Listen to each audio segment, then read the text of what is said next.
Good morning, and welcome back to Peace in Motion. It's a real joy to be with so many of you again, continuing a journey that we began together not long ago. Some of you were with us in April when we opened PII's Cooperative for Humanity to the world. And others are joining for the first time, and to all of you, welcome.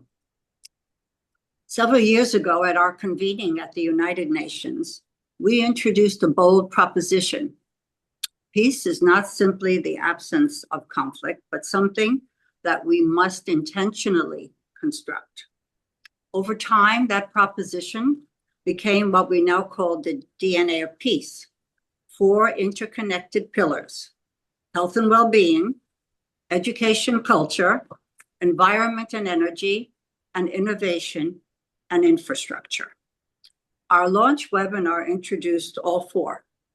This digital salon series is where we go deeper, one pillar at a time. Today, we turn to the pillar of education and culture. Of all the 4 pillars, this is the one where I believe that hope is made or lost, because it's where we teach the next generation what to believe is possible. Hope is not naive, and it's not passive. In a world shaped by polarization and fragmentation, hope is a discipline, the determination to keep building when cynicism would have us stop. I've come to think of hope as a bridge, the bridge between the peace, that we imagine and the peace that we construct. Nowhere is that bridge built more deliberatively than in education and culture, in the classrooms, in stories, and the values that we hand from one generation to the next. Peace that endures is a peace that is taught, modeled, and inherited. And that's exactly what today's conversation will explore. Our moderator, the marvelous Lindsay Howard, and our speakers, Yakub Mathew, Donetta Campbell, Gina Otto, and Stephen Hecht, bring us voices from cultural diplomacy, civic learning, and storytelling. And together they will help us understand how hope becomes something that we teach, something the next generation can carry forward. All of us are on a hero's journey, our great call to adventure, and our destiny together. From the ordinary to the extraordinary, we have really reached a point, almost unfortunately, of no return. We are now trying to cross over the threshold to enlightenment. Individual, inner, outer, and universal. And with all of that, we need hope. So with hope, and with real gratitude for all of you joining us today, it is now my pleasure to hand things over to my son, Gordon Winston, the co-founder of the Peace Innovation Initiative. Thank you. Our first speaker is Yakub Mathew, Managing Director at Wells Fargo and the author of the book Seeking the Infinite. Over a career spanning more than 3 decades at institutions including Citibank, HSBC, and Wells Fargo, across the world in Manila, Riyadh, and New York, Yakub has built a reputation as a leader defined by trust, empathy, and cross-cultural adaptability.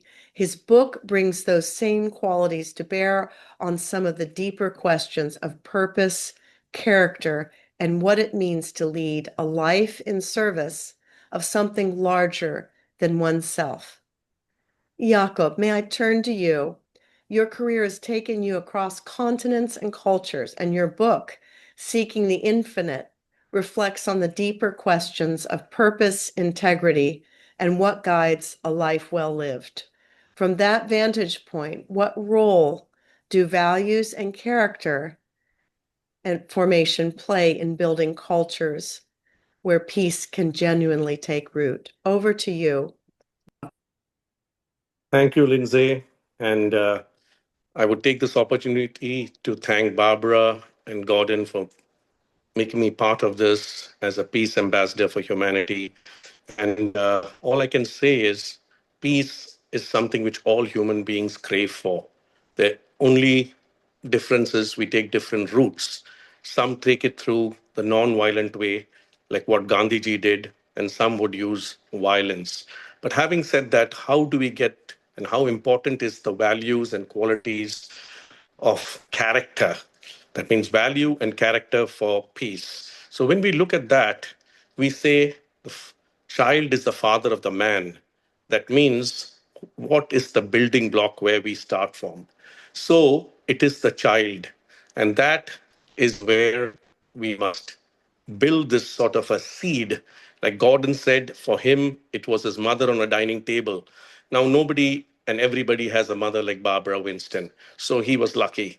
Not so I would say education, which is something which is a peace education, an education which thrives on social and emotional learning. So those sort of education leads to a sort of a mindset.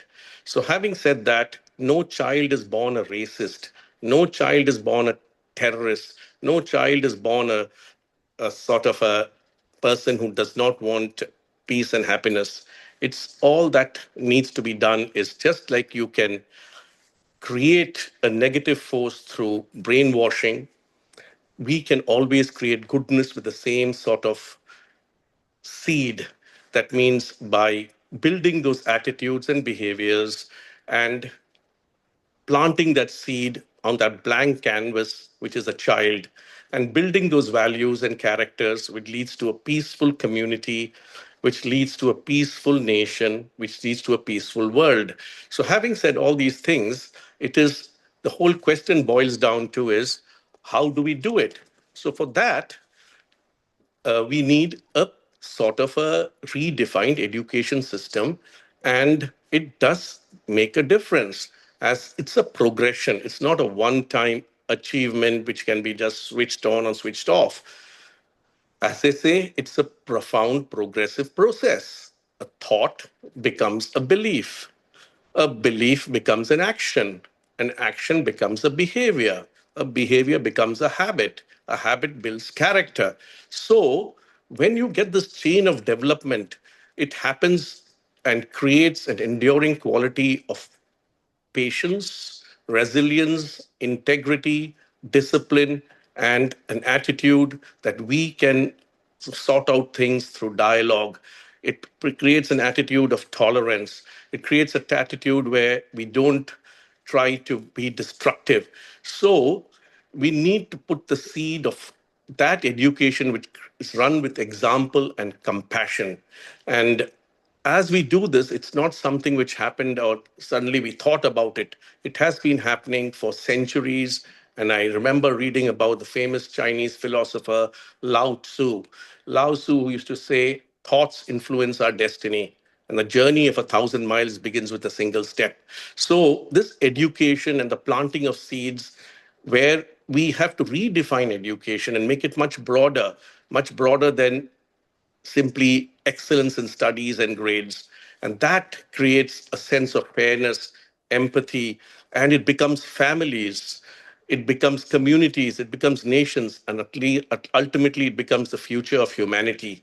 So we must cultivate that as we need to leave future generations which are not destructive, rather they don't divide, they unite, they basically create compassion, they create a better world. So, yes, we say that values and culture, it's a must for a peaceful world.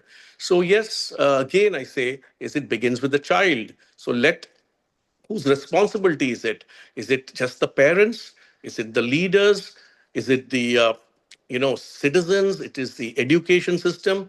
Well, it's a collective responsibility. So all I can say is that as human beings shape the character of our children, we're shaping the character of our world. So values and culture matters for a peaceful world, and it begins with our children. Thank you, Yakub. A brief follow-up question. You've You've spoken about leadership as service rather than self-preservation. How does that orientation connect to the way you think about peace? And what would it take for more leaders to adopt it? And again, your book, Seeking the Infinite, occurred out of a major epic event in India that I think you said happens every 144 years, India's Burning Man Festival. And you had many global leaders and Indian leaders contribute to that. What lessons can you share with our audience in the time we have left? Well, first, a little bit on the book. The book was something which was a seeker trying to find answers when he found himself in a place which he did not understand.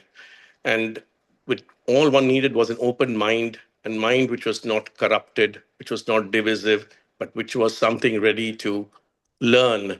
And what you saw there were seekers who were also coming there, and they were dipping themselves in a water, and there were as many as 660 million. So it's called the Mahakumbh, which happens once in 144 years, but they have smaller kumbhs which happen every 12 years, every 6 years. So when we see all these things, all we need to understand is human beings are seekers. Human beings want peace. Human beings are looking for something beyond themselves. So seeking the infinite was seeking this unknown, the infinite. What was the infinite? They were wanting salvation. They were wanting peace. They were wanting moksha. So when I looked at them, they had hope. They were dipping in the water and coming out rejuvenated. So it led to many questions in my mind, and I had no interest in writing a book. And I never have any qualms to say that I'm a writer. I would at the most say I'm an accidental author. And this led to a multi faith initiative, which has been globally sort of appreciated with launches in New York and New Delhi and all over the world, Toronto, and it goes on. But having said that, to your question, what you talked about, service as a form of leadership rather than self preservation. Yes, for me, service is godliness and godliness is service. So, what we see is that if you have to lead an impactful life, a life which is meaningful and joyful, you got to go beyond yourself. And service is something which is the highest form of humanity. So when you start understanding that, and if we have people who are right on the top who understand it, yes, it's very easy.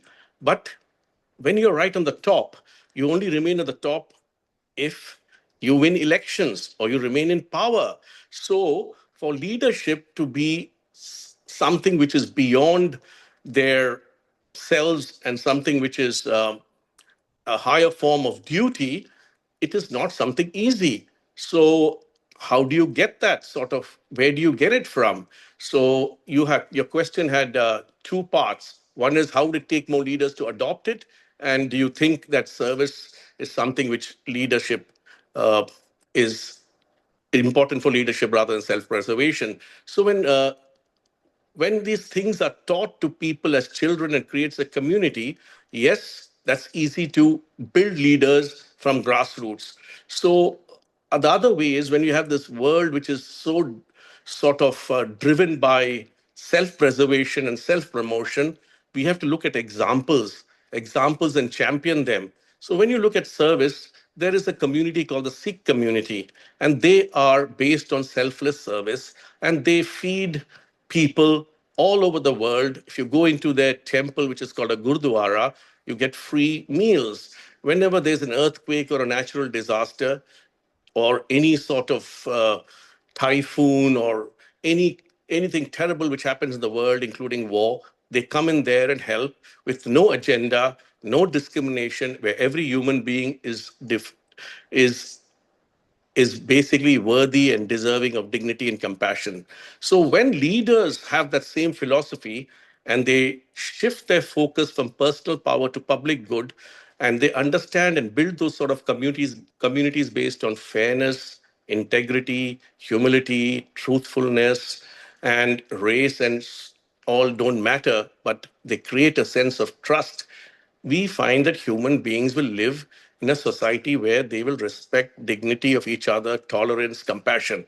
So Thank you, Yakub. You've grounded this conversation in something essential, that the culture we build begins with the values we carry and the care with which we pass them on, which you clearly have done. Yakub talked beautifully about where this all begins, that each of us, our values and our culture matter. And Gordon, your story about your mother, we learn from our parents, we learn from their parents, we learn from their parents how to deal with conflict. And again, as Yakub mentioned, you were fortunate enough to have Barb as your teacher and mentor and role model. But our framing, the way we deal with conflict, isn't always that of Barbara Winston. And mine certainly wasn't. So I didn't have the tools to deal with conflict constructively. So the transmission question on peace, passing it on. Peace must be passed on from one generation to the next and from one community to another. We seem to have systemic and strategic failure all around the earth right now on these questions. Where are you seeing that transmission working well now? And where are you seeing it break down? Could we ask Donetta and Yakub to address that question? well, what we see is that peace is not a one-time achievement. It's rarely very permanent. So it's an ongoing process. So transmission of peace is extremely critical. And we see it working and breaking down.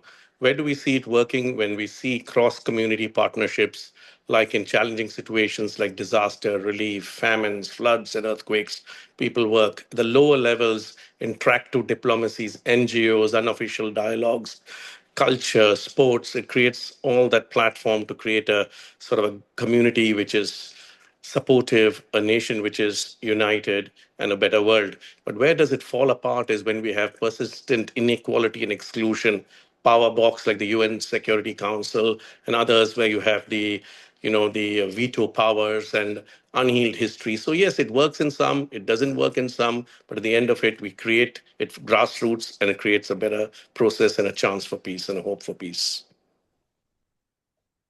Thank you, Yakub. I'll do a final question. Well, I'll ask our speakers, our distinguished guests, to answer in 1 to 2 sentences a very hard question. Our formal education systems were not designed with peace as a central organizing purpose. What is the most important thing they consistently leave out? And in that, where do you see the single greatest gap between education and culture and what they're currently doing in talking about the peace impact they could have? Yakub, could you begin? I know you have many thoughts on this subject, and then we'll go Donetta, Gina, and Stephen. Yeah, thank you, Lindsay. Great. And what we see that modern education, it has been focusing a lot on economic productivity.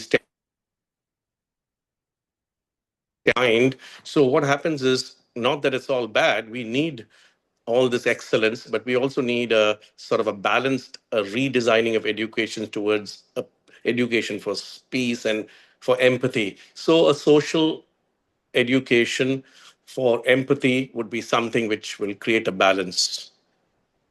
Wow, what a panel.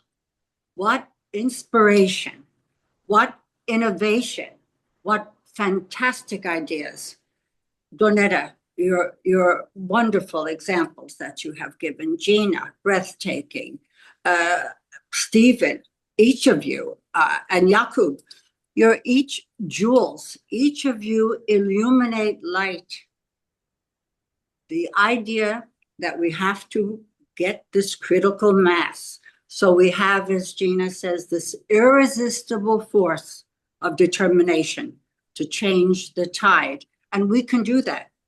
As I said in the beginning, we are all on a hero's journey. All of us. We want to seek the infinite. We want to have peace in our heart. We want to absolve ourselves of fear and terror for ourselves, our children, our grandchildren, for humanity itself. So I just want to say to all of you, I thank you so much, Lindsay. Again, magnificent, magnificent guidance in this conversation. And to each of you, Yakub and Donetta, Stephen, Jana, my beloveds, I thank you so much. Before we close, though, to our wonderful audience that has participated, I want to ask something of each of you. And as Donetta said, take one thing that you heard today, share it with a colleague, a student, a neighbor. Invite them into this work, not just to hear about it, but to join it. Join it with their heart and their soul, and take this conversation, reverberate it throughout all of the people that you come in contact with. Stay connected, please, through our Cooperative for Humanity, and keep it going in your own circles, because each of you has your own network and your own universe. We have more of this series ahead of us and more work to do together, of course, between now and this 18-month window that we've given ourselves to start with. I want to thank all of you for being here today. I want to thank you for your voices. I want to thank you for staying engaged in this, and Godspeed. We'll see you at the next salon. Thank you, and thank you.